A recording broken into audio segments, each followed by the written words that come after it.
Good evening everyone. Audio video clear है आप लोगों तक?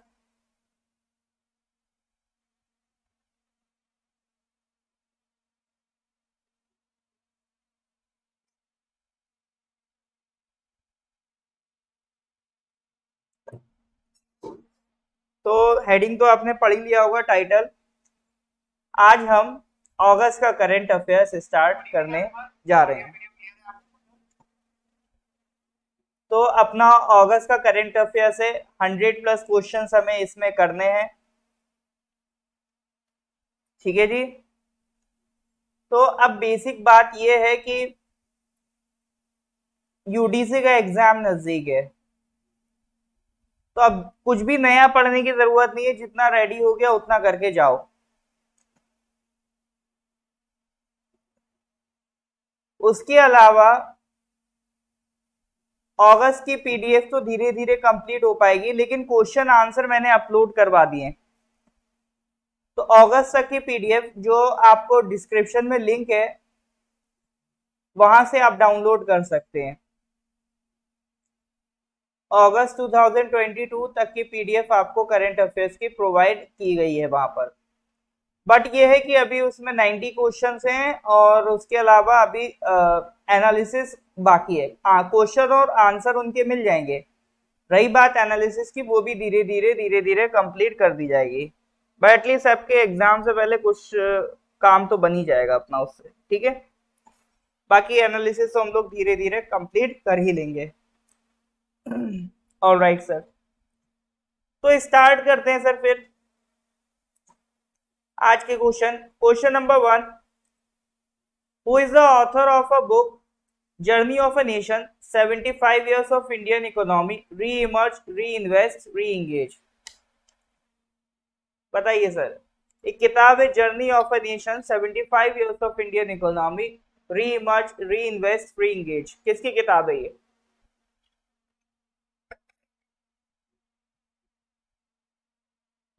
कल यूडीसी का पेपर मैंने डिस्कस किया था और उसमें आपको इंपॉर्टेंस बताया था कि क्या इंपॉर्टेंस है सर बुक्स एंड ऑथर्स वाले क्वेश्चन की, जो आपसे एग्जाम में पूछे जाते हैं।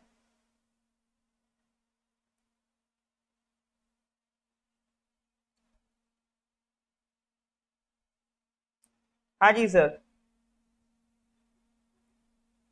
सर इकोनॉमी वाली बात लग रही है, सो सर हमें तो एक ही इकोनॉमिक्स पता है, अमर्त्य सेन, उन्हीं का नाम लगा देते हैं। चलो भाई, इस बार तुक्का गलत हो गया। करेक्ट आंसर इज संजय बारू। संजय बारू का नाम आपने सुना भी होगा। इनकी एक और किताब फेमस है, द एक्सीडेंटल प्राइम मिनिस्टर, जो इन्होंने मनमोहन सिंह के लिए लिखी है, जो मनमोहन सिंह के मीडिया एडवाइजर भी थे। तो ये संजय बारू जी हैं, इन्होंने द एक्सीडेंटल प्राइम मिनिस्टर भी लिखी है।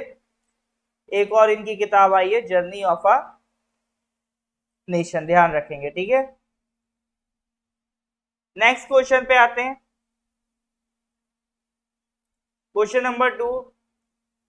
विच of the following will be the first world heritage site in the country to have hydraulic lift facility? ये चारों साइट इंडिया की हैं,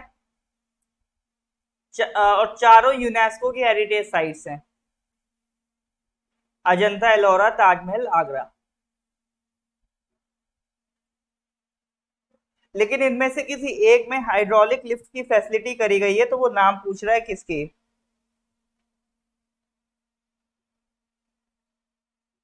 तो सिर्फ आंसर ही था इसमें और कुछ नहीं था।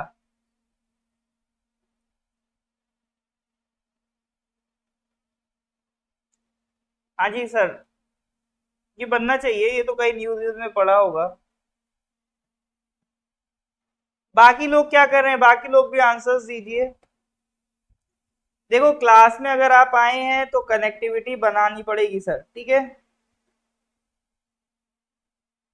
एक्टिव रहना पड़ेगा क्लास में अगर आप हैं।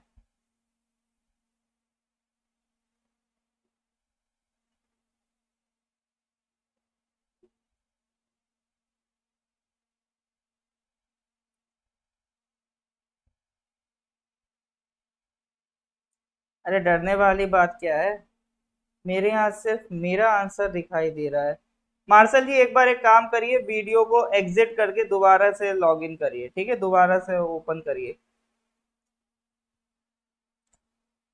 हाँ, correct answer is Ellora caves. तो एलोरा केव्स अगर आपकी लोकेशन पूछे तो कहाँ है, महाराष्ट्र के वेस्टर्न घाट्स वाला जो इलाका है वहां पर मिलेगा, अजंता केव्स के पास ही है।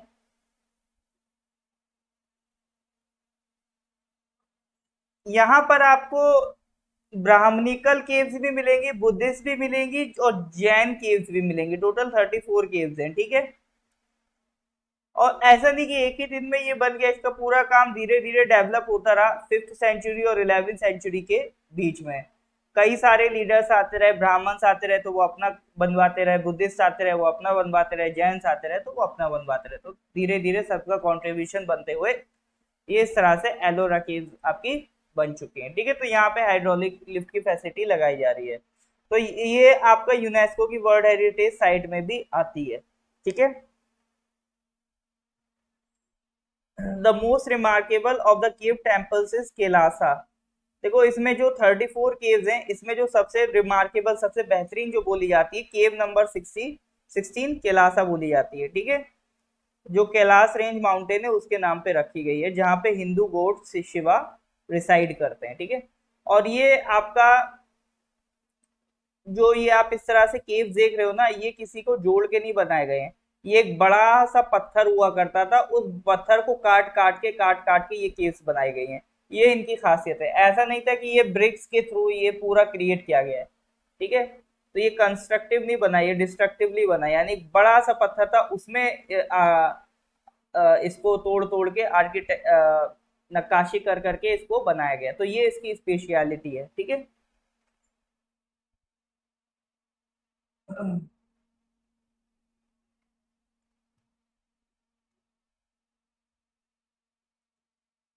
चलो नेक्स्ट क्वेश्चन पे आते हैं, question number 3। Joint military exercise Al Najah 4 is being recently held between India and which of the following countries, UAE, Saudi Arabia, Oman या कतर। बताइए sir. Joint military exercise Al Najah 4 is being recently held between India and which of the following countries, UAE, Saudi Arabia, Oman या Qatar.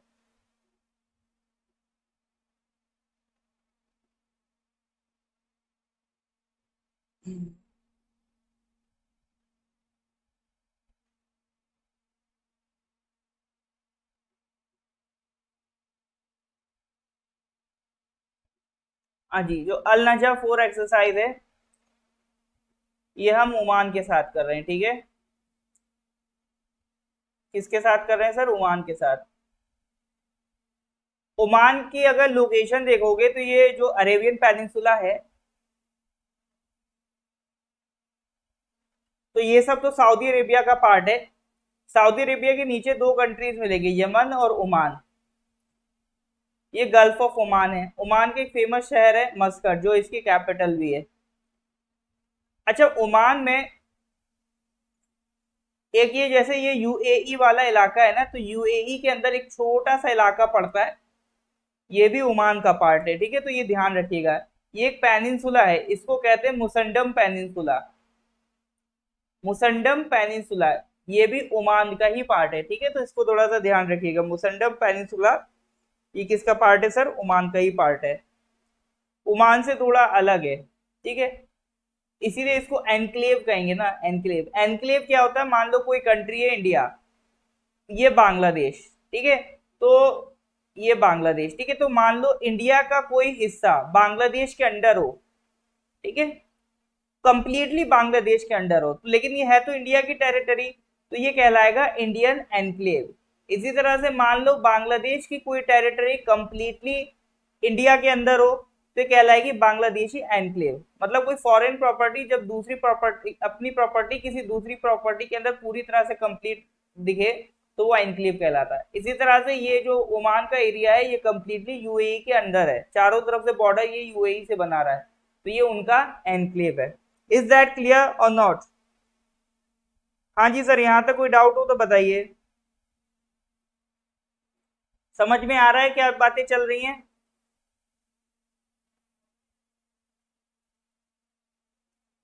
Clear है तो please give me a thumbs up.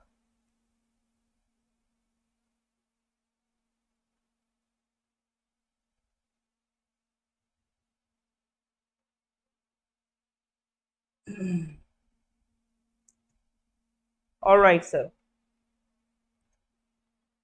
आगे बढ़ते हैं। Next question number 4। Recently, on the occasion of second anniversary of the National Education Policy 2020, Kalashala initiative was announced. Kalashala initiative was announced to be launched in how many schools? तो पहले तो हमें यही समझना पड़ेगा कलाशाला इनिशिएटिव है क्या।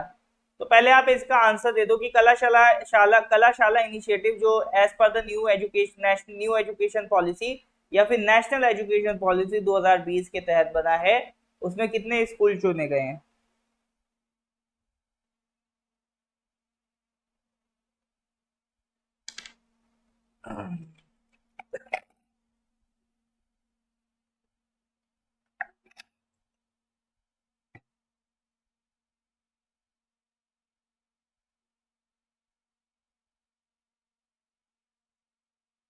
वो तो है, ट्रेनिंग है, लेकिन कितने स्कूल्स हैं?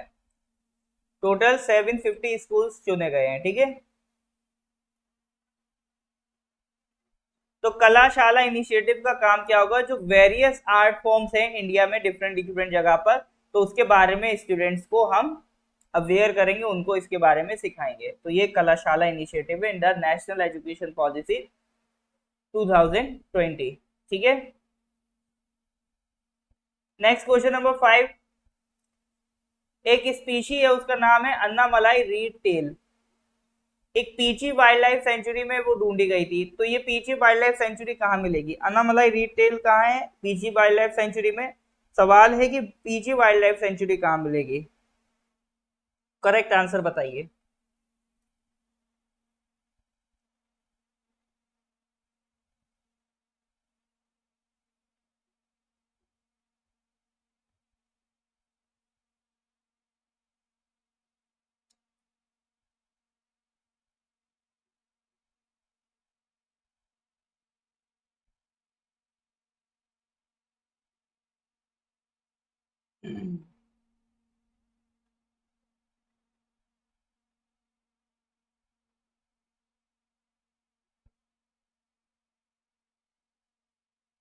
Correct answer is Kerala. पीछे वाइल्ड लाइफ सेंचुरी आपको केरला में मिलेगी। ये आपका नमलाई रिटेल एक ड्रैगन फ्लाई की तरह होता है, ठीक है। अच्छा, इसमें एक चीज अब आपको ध्यान रखनी है कि केरला में नेशनल पार्क कितने हैं, ठीक है। इसी तरह से चीजें आप रिकॉल कर पाओगे कि मान लो केरला की बात निकली तो खट से बैठे रिकॉल करने लगे कि सर केरला में कितने नेशनल पार्क्स हैं। तो 6 नेशनल पार्क्स मिलेंगे। पेरियार वर्ड तो रिलेटेड है केरला से। एक एराविकुलम, साइलेंट वैली, माथिकेटन, अनायमुदी और पंपादुम। अनायमुदी तो देखो मेरा पढ़ाया हुआ है, ये वहां की हाईएस्ट पीक भी है केरला की, ठीक है। और पेरियार तो वर्ड केरला से रिलेटेड है, पेरियार नदी भी मिलेगी। तो पेरियार, अनायमुडी, ठीक है। और केरला में शांति बहुत है, तो साइलेंट वैली।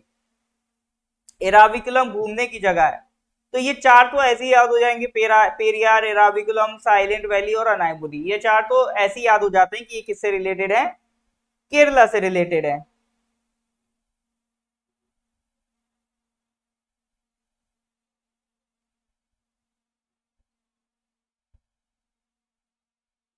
और भी लोग हैं, पता नहीं, हो सकता। एक बार इसको बंद करके क्लास को दोबारा से लॉग इन करो, ठीक है।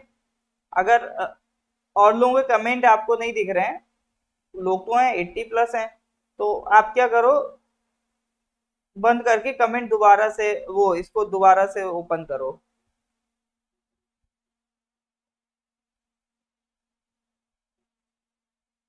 ओके, ऐसा बाकी लोगों के साथ हो रहा है? सबका ही साथ इसका मतलब ऐसा हो रहा है? ओहो, तो ये मेरे ख्याल से ये फेसबुक की तरफ से अभी ग्लिच होगा।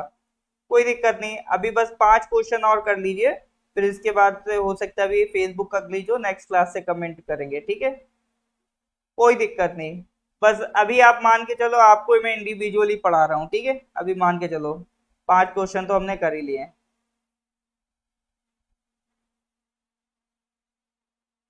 अच्छा, ऐसे बात बने लेफ्ट राइट स्वाइप करके, तो वो कर लो। सबका आ रहा है, इसका मतलब ही फेसबुक की तरफ से इशू है। मेरे पास आप सबके कमेंट पहुंच रहे हैं, ठीक है, तो आप सबके कमेंट आ रहे हैं, तो ये मत सोचो कि आपका कमेंट नहीं आ रहा, सबके कमेंट आ रहे हैं मेरे पास। तो आप लोग बस कमेंट करते रहो, ठीक है। लग रहा फेसबुक हैक हो गया है।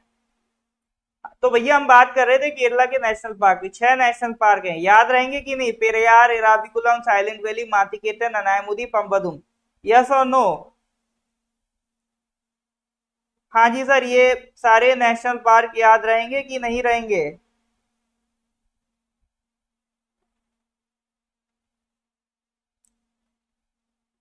बिल्कुल याद रखने हैं आपको, ठीक है।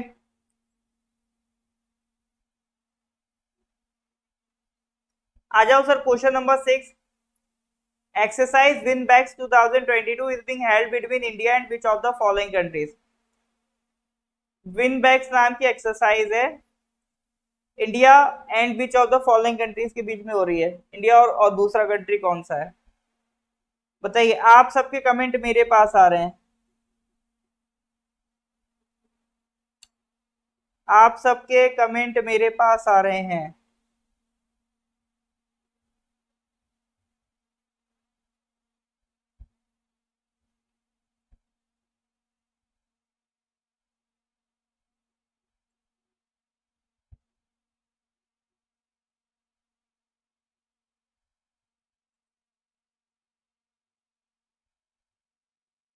आ रहे हैं, चलो ठीक है।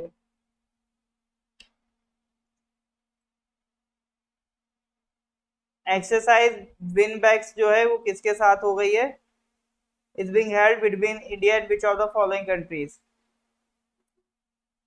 तो ये है आपका वियतनाम के साथ, ठीक है। विन बैक्स, विन बैक्स देख लो, वियतनाम से रिलेटेड है, वी फॉर वियतनाम, ठीक है। देखो, वियतनाम से जो हमारी रिलेशनशिप है वो हमारा इंडिया की जो एक्ट ईस्ट पॉलिसी उसके तहत चलती है। तो ये जो फॉरेन रिलेशंस होते हैं ना, तो वो किसी ना किसी पॉलिसी के तहत चलते हैं। जैसे एक हमारी पॉलिसी एक्ट ईस्ट, पहले आई थी लुक ईस्ट, उसी को मोदी जी ने बना दिया एक्ट ईस्ट। और इंडो पैसिफिक में जो हमें अपने रिलेशन इंप्रूव करने, उसके तहत ये सारा काम चल रहा है। तो वियतनाम के साथ हम स्ट्रेटेजिक रिलेशनशिप स्टैब्लिश कर रहे हैं। वियतनाम की कैपिटल क्या है? हनोई, ठीक है। वियतनाम की कैपिटल याद रखेंगे, क्या है सर? हनोई है, ठीक है।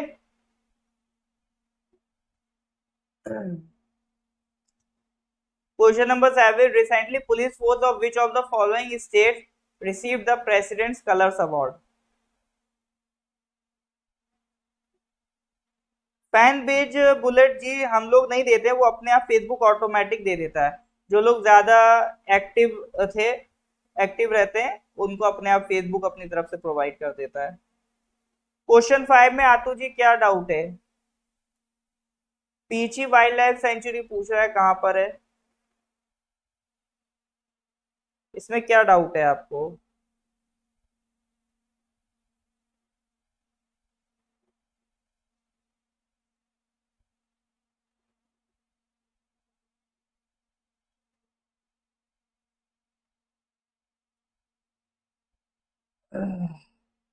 केरला में है ये, और कहाँ है?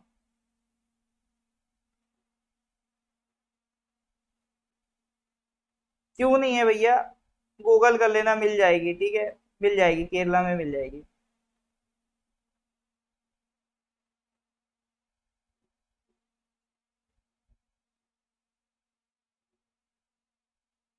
पीची वजानी नाम से मिल जाएगी, ठीक है। पीची वजानी।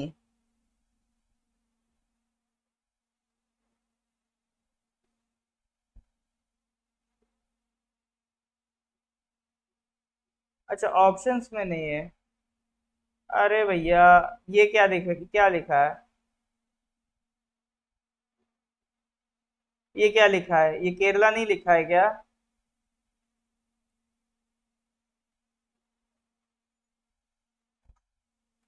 6 का आंसर वियतनाम है। 6 का आंसर वियतनाम है, ठीक है। कौन सी लिस्ट में, कौन सी लिस्ट की बात कर रहे हो?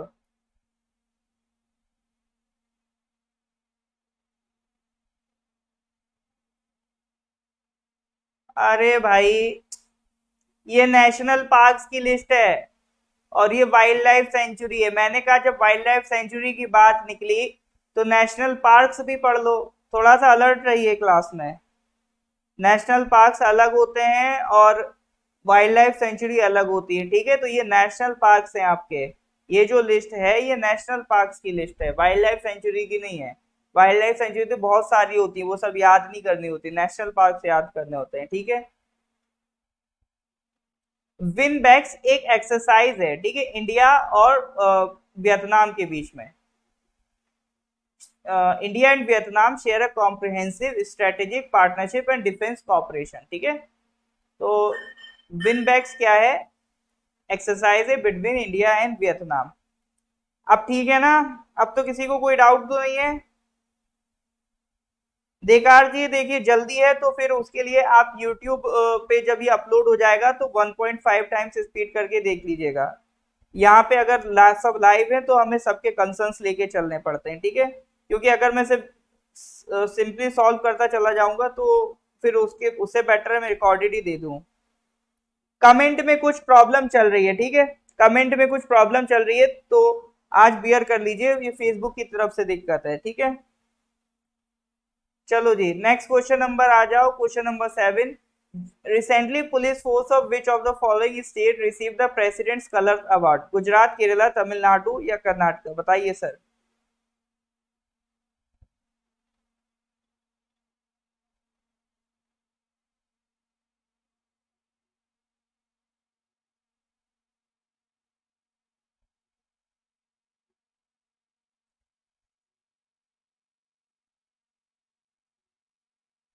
प्रेसिडेंट्स कलर्स अवार्ड एक हाईएस्ट अवार्ड होता है, ठीक है, प्रेसिडेंट की तरफ से जो प्रोवाइड किया जाता है।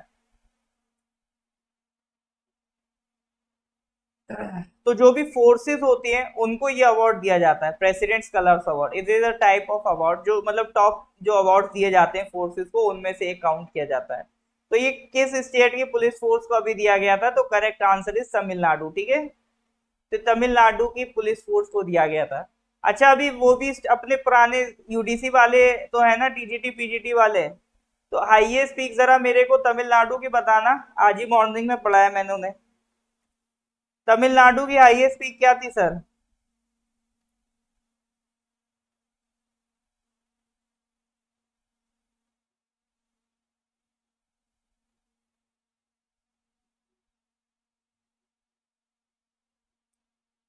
हाँ जी, तमिलनाडु की हाईएस्ट पीक क्या थी? बिल्कुल डोडा बेटा। अच्छा, अभी भी किसी के कमेंट में प्रॉब्लम चल रही है क्या? अभी भी प्रॉब्लम है क्या कमेंट में? है, त्रिम्बिकेश्वर कहाँ से आ गया? त्रिम्बिकेश्वर भैया महाराष्ट्र में है, उसे गोदावरी निकलती है, ठीक है? अनायमुडी जोश अभी पढ़ाया था केरला में। थोड़ा ध्यान दीजिए क्लास में, ठीक है?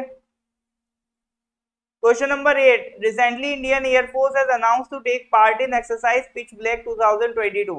It will be held in which of the following countries? Simple सा सवाल है, पिच ब्लैक नाम की एक्सरसाइज है, इंडिया और किस कंट्री के बीच होती है? अच्छा, तो बाकी लोग भी अभी इसी तरह से बियर कर लीजिए लेफ्ट राइट करके। मोस्ट प्रोबेबली अगली बार से रिजॉल्व हो जाएगी ये दिक्कत।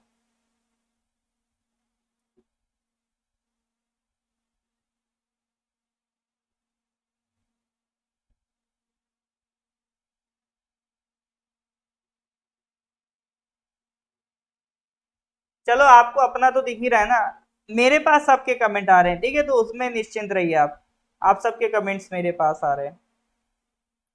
प्रॉब्लम है, चलिए कोई नहीं, बस कुछ क्वेश्चंस की और बात है। एक्सरसाइज पिच ब्लैक सर हम ऑस्ट्रेलिया के साथ करते हैं, ठीक है? अच्छा, जब ऑस्ट्रेलिया की बात छिड़ी है तो ऑस्ट्रेलिया के बारे में थोड़ा सा देख लेते हैं।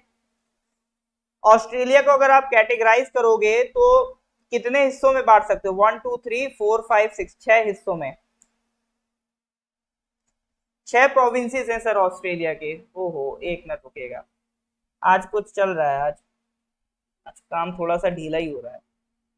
कुछ ना कुछ प्रॉब्लम आ ही रही है, कोई नहीं, वो भी बियर करेंगे। तो सर ऑस्ट्रेलिया को हम 6 टेरिटरीज में, 6 प्रोविंसेस में बांट सकते हैं। कैसे बांटोगे? पहले तो ऐसे 1 2 3 3 हिस्से कर दो, फिर पहले वाले हिस्से को एक ही रहने दो, दूसरे वाले के 2 हिस्से कर दो, तीसरे वाले को 3 हिस्सों में बांट दो, तो टोटल कितने हो गए? 6। मतलब ऐसा कुछ है, तो 1 2 और ये 3, पहले वाले को एक ही रहने दो, इसको 2 कर दो, और इसको कितना कर दो सर? 1 2 3 कर दो। जो बिल्कुल वेस्ट में है वो वेस्टर्न ऑस्ट्रेलिया हो गया, और जो बीच में फंसे हैं वो ऊपर वाला नॉर्थ है, नीचे वाला साउथ है। ठीक है, ऊपर हो गया नदर्न टेरिटरी, नीचे हो गया साउथ ऑस्ट्रेलिया। फिर इधर ईस्ट में आ जाओ तो 3 है। अब 3 एरिया हैं, तो इनमें जो ऊपर वाला है वो एक क्वींसलैंड, नीचे वाला है उसके न्यू साउथ वेल्स, और फिर है सर विक्टोरिया। ठीक है, तो क्वींसलैंड, न्यू साउथ वेल्स और विक्टोरिया, ये 3 इधर पड़ जाएंगे। बाकी ये नदर्न टेरिटरी, ये सदर्न ऑस्ट्रेलिया, ये वेस्टर्न ऑस्ट्रेलिया, इस तरह से 6 प्रोविंसेस हैं आपकी, किसकी? ऑस्ट्रेलिया की। ठीक है, तो इनके बारे में थोड़ा सा ध्यान रखिएगा। नीचे एक आइलैंड भी है, तस्मानिया। ठीक है, अच्छा इनकी कैपिटल थोड़ा ध्यान रखिएगा, जैसे वेस्टर्न ऑस्ट्रेलिया की कैपिटल है पर्थ, नॉर्दर्न टेरिटरी की कैपिटल है डार्विन, साउथ ऑस्ट्रेलिया की कैपिटल है एडिलेड, क्वींसलैंड की कैपिटल है ब्रिस्बेन, न्यू साउथ वेल्स की कैपिटल है सिडनी, विक्टोरिया की मेलबर्न। कई लोगों को लगता है ऑस्ट्रेलिया की कैपिटल सिडनी है, सर ऑस्ट्रेलिया की नहीं है, वो न्यू साउथ वेल्स की है। अगर ऑस्ट्रेलिया की कैपिटल पूछे तो वो क्या है? कैनबेरा। ठीक है, ऑस्ट्रेलिया की कैपिटल है कैनबेरा।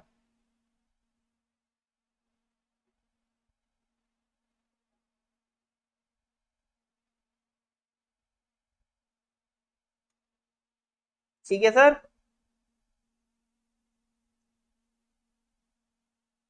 कराजी एक्चुअली यूट्यूब जो हमारे स्टूडेंट्स हैं, ऑडियंस है, वो सब फेसबुक में है, इसीलिए हम फेसबुक पे क्लास करते हैं।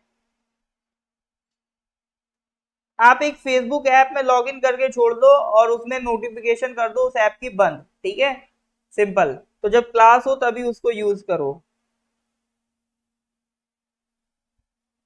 और फेसबुक ऐप जरूर यूज करिए, फेसबुक ऐप जरूर यूज करना है आपको। ठीक है, इस बात का ध्यान रखिए। चलिए सर नेक्स्ट क्वेश्चन पे आते हैं, question number 9। Recently, which of the following organizations has released Financial Inclusion Index (FI index)? Which of the following organizations has released Financial Inclusion Index for India? NITI Aayog, RBI, NASSCOM, WEF, world economic forum. बताइए sir.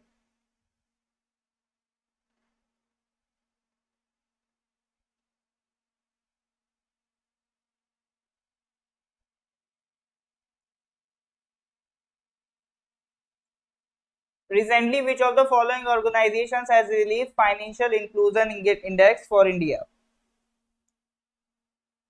तो ये हमेशा ध्यान रखना, India में financial inclusion index report कौन निकालता है? सिर्फ और सिर्फ आरबीआई निकालता है। ठीक है, कौन निकालता है sir? Reserve bank of India, यानी कि आरबीआई। फाइनेंशियल इंक्लूजन इंडेक्स होता क्या है? ये एक्चुअली ये रिपोर्ट बताता है कि इंडिया में कितने लोग फाइनेंशियली इंक्लूडेड हैं। जैसे अगर आपका बैंक अकाउंट है, आपने म्यूचुअल फंड परचेज किया है, या आप शेयर मार्केट में इन्वेस्ट करते हैं, ठीक है, तो ये सारी चीजें बता रही है कि आप फाइनेंशियली इंक्लूसिव हैं कंट्री में, जो फाइनेंस पूरा कंट्री में पैसा सर्कुलेट हो रहा है उसके आप पार्ट हैं।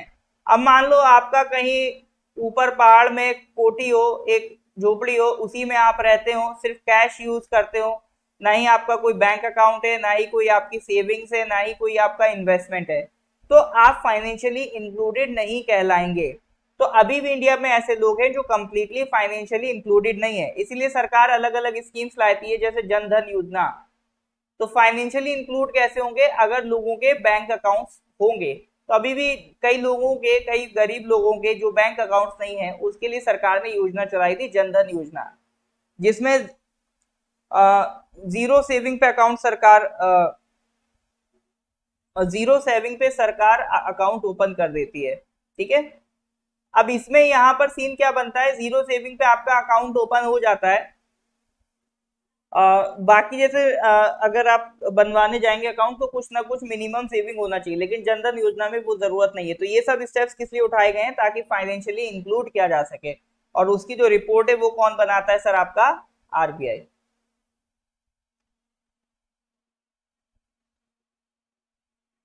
हाँ, तो फिर नीति आयोग को ही टिक करते, बहुत बढ़िया। सबटाइटल तो जोइश आप अपने एंड से बंद कर सकते हैं, ठीक है। हाँ जी सर, इज दैट क्लियर और नॉट? अगर क्लियर है तो please give me a thumbs up. अगर यहाँ तक समझ में आ रहा है तो एक बार थम्स अप दे दीजिए।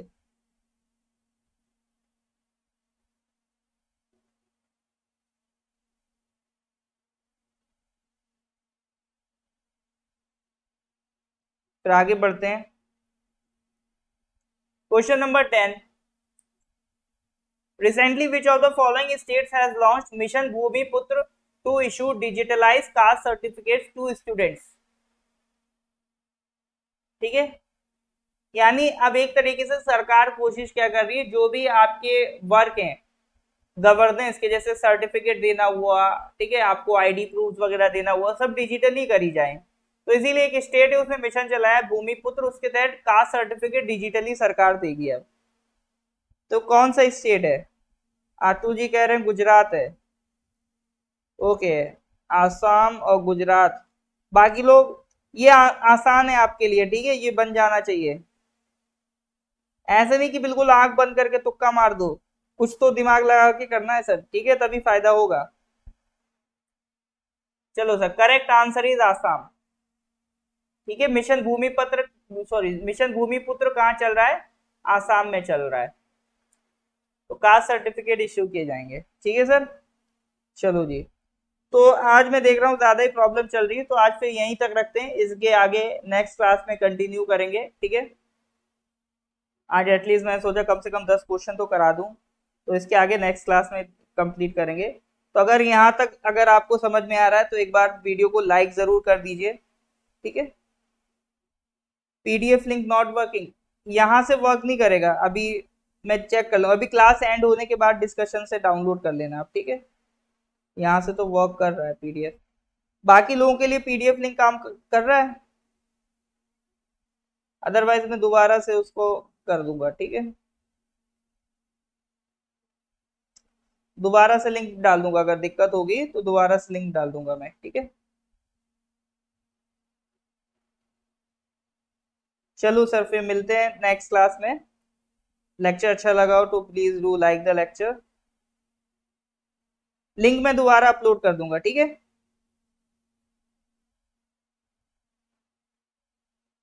ऑलराइट सर, चलो फिर मिलते हैं नेक्स्ट क्लास में। Till then goodbye, have a nice day.